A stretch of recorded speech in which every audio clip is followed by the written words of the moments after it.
On January 8, 2012, Daisy Coleman, then just 14 years old, woke up outside her house, lying in the freezing snow. The temperature had plummeted to 0 degrees Fahrenheit. Her hair was frozen to the icy ground, and she was barely conscious. She wore only a t-shirt and athletic pants, and her mind was a blur. Her first thought was haunting. Am I dead? Daisy Coleman seemed like the picture-perfect teenager. Talented, intelligent, and kind-hearted. But what most people didn't see was the storm of pain and trauma she carried beneath her radiant smile. Her life was filled with immense promise, but also deep tragedy, beginning with a series of events that reshaped her family and led to a heartbreaking story that would later shock the world. Hello, friends. Welcome to the True Crime Record. Subscribe now to stay updated with our latest true crime stories. Come find out as we explore this high-profile case. Today we will talk about the Coleman family murders. Daisy Coleman was born on March 30th, 1997, in the small town of Albany, Missouri. Her father, Michael, was a doctor, and her mother, Melinda, a veterinarian. Daisy was the second of 4 children in a lively and loving household. Alongside her 3 brothers, she grew up surrounded by love and laughter. In 2009, however, tragedy struck the Coleman family. While traveling to a wrestling tournament, Daisy, her father Michael, and one of her brothers were involved in a devastating car accident. Their car struck an obstacle and plunged into a ravine. Michael, the family's pillar, tragically lost his life. After Michael's death, the family relocated to Maryville, Missouri, seeking a fresh start. Melinda took on the difficult role of raising her 4 children alone while grappling with her own grief.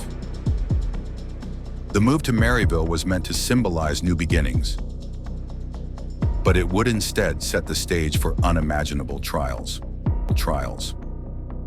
On January 8, 2012, Daisy Coleman, then just 14 years old, woke up outside her house, lying in the freezing snow.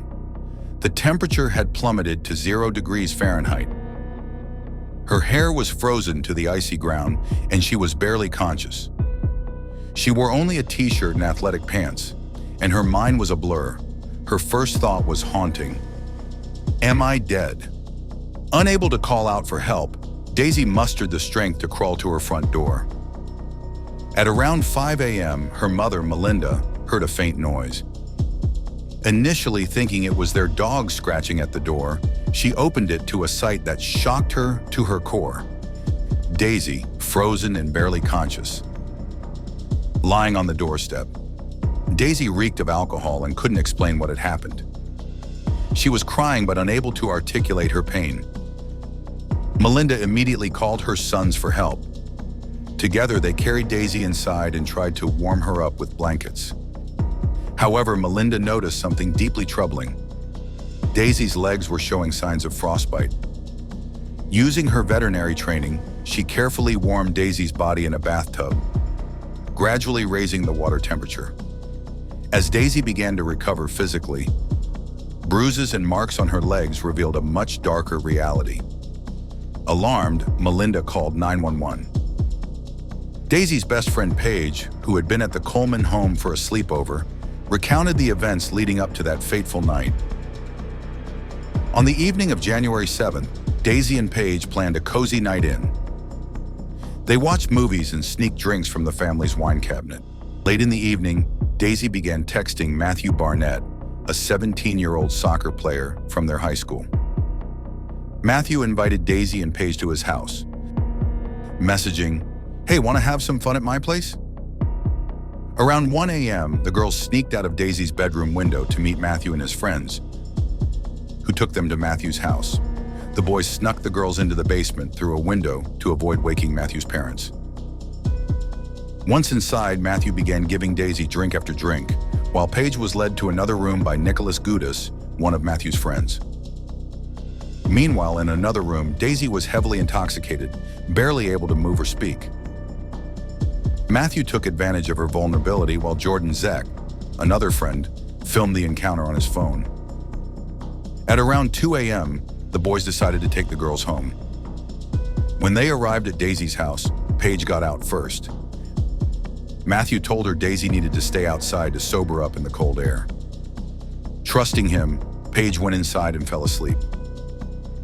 Matthew and his friends, however, abandoned Daisy outside. They took her shoes, phone, and bag, leaving her alone in the freezing cold. Daisy was left outside for nearly 3 hours, her wet hair freezing solid in the sub-zero temperatures. The investigation begins. After being hospitalized, Daisy underwent medical examinations that revealed bruising and trauma consistent with assault. By the afternoon, police had detained Matthew Barnett, Jordan Zek, and Nicholas Gudis. During questioning, Matthew admitted to having sexual contact with Daisy, but claimed it was consensual. He later admitted to providing Daisy with alcohol. Jordan confessed to filming part of the encounter, but claimed to have deleted the video. Nicholas admitted to his actions with Paige and was sent to juvenile detention. Despite the evidence, charges against Matthew and Jordan were dropped within 2 months. The district attorney cited insufficient evidence. Matthew's family connections, his grandfather, Rex Barnett, was a former state legislator, raised suspicions of favoritism.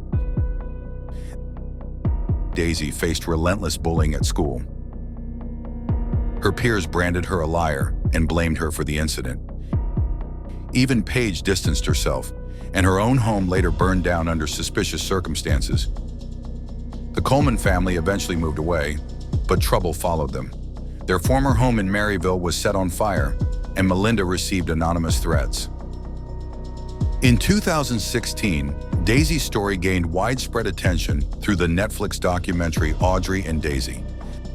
The film highlighted the impact of violence and cyberbullying, drawing parallels between Daisy's experience and that of another victim, Audrey Pott. Audrey, overwhelmed by public humiliation, tragically took her own life in 2012. Tragedy strikes again. Despite efforts to rebuild her life, Daisy continued to struggle. In 2020, she reported being stalked by an unknown man, but received little help from authorities. On August 4th, 2020, Daisy posted troubling messages online about her fears. Later that day, she tragically ended her own life. 4 months later, her mother, Melinda, consumed by grief, also took her own life. A painful legacy.